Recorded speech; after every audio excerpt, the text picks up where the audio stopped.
your boy, Gustav. So, ang gagawin natin ngayon is papalit tayo ng air filter nya, tsaka palit din ng battery. So, pag-inintay natin, let's go! Una, tatanggalin muna natin to para ma-access natin yung dito sa battery nya, para mabuksan din natin tong sa air filter nya. Siyan muna natin dito.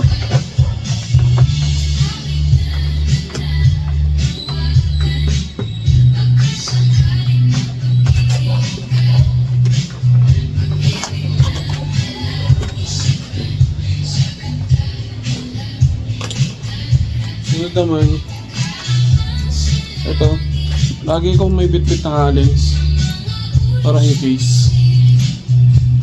Emergency tools to. So, tanggalin nyo yung upuan. May dalawang bolts lang dito.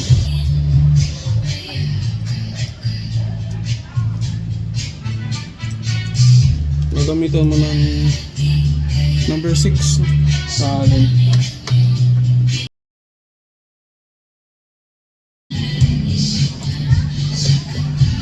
So ayan, buksan na natin. Natanggal ko na kasi yung battery niya kanina para makabili na ng bago. So sunod natin yung gagawin is tatanggalin naman natin to. Una, tatanggalin muna natin to, yung cover niya dito. May dalawang alin to dito sa gilid, magkabilaan yan.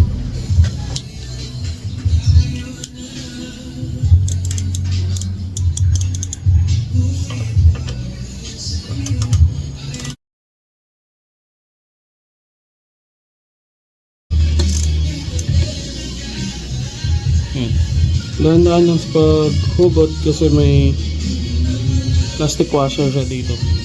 Baka mabasag o mawala niya.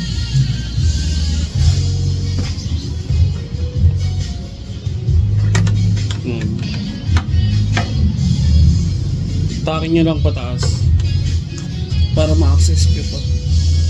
Sunod, tatanggalin naman natin itong dalawang bolt dito para mataas na natin to.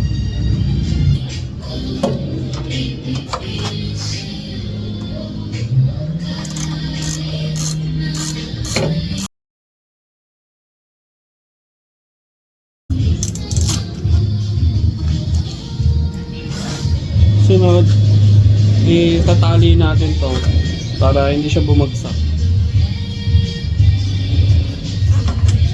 Dapat meron kang ganito ka.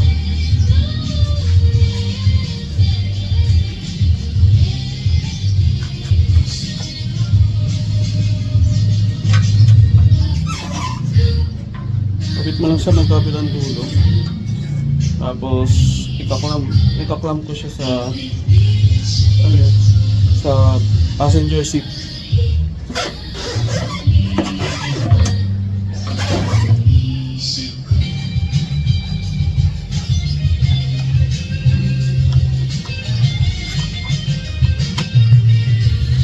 Ngayon dito, kinabit ko siya dito para ma-access natin tong airbox niya. Meron siyang 1, 2, 3, 4, 5, 6, 7, 8, 9, 10, 11 pang gitna. Dapat may 11 siyang screw.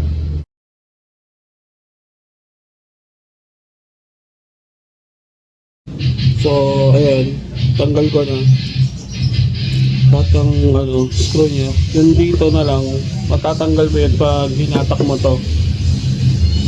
Kulang siya ng dalawang screw siguro sa dating may-ari na ito. Tapos may tatanggalin ka dito sa likod na parang clamp. Ganito siya. Yan. Yung clamp niya dito, nakasabit lang yan. Takay mo lang dahan-dahan yan pataas. Yan. Yan. Okay na. So ayan, tanggalin na natin to. Yan yung isang screw niya nasa gitna.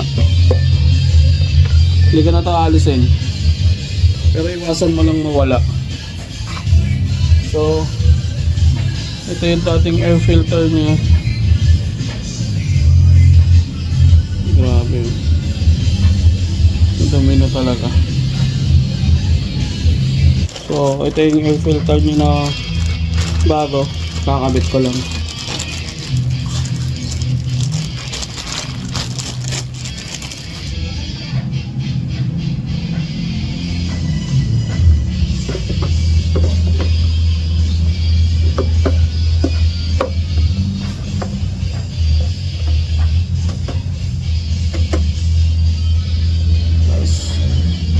Kunin na rin natin.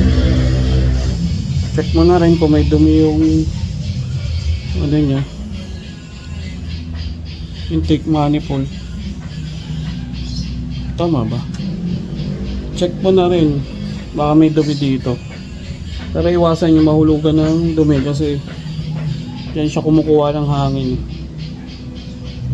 So ngayon, kabera na natin. Balik na lang natin to lahat.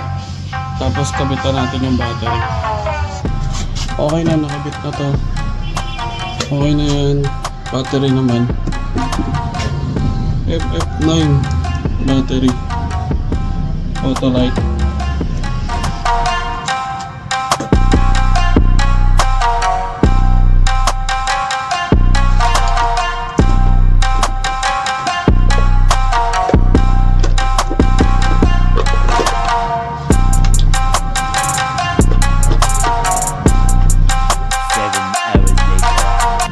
So, okay na. Balik na lang natin yung puwan. Tapos start na natin yung motor. So, start na natin.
Palitan na natin ng air filter tsaka ng bagong battery siya. So take ko na lang kayo sunod na ilalagay natin sa kanya.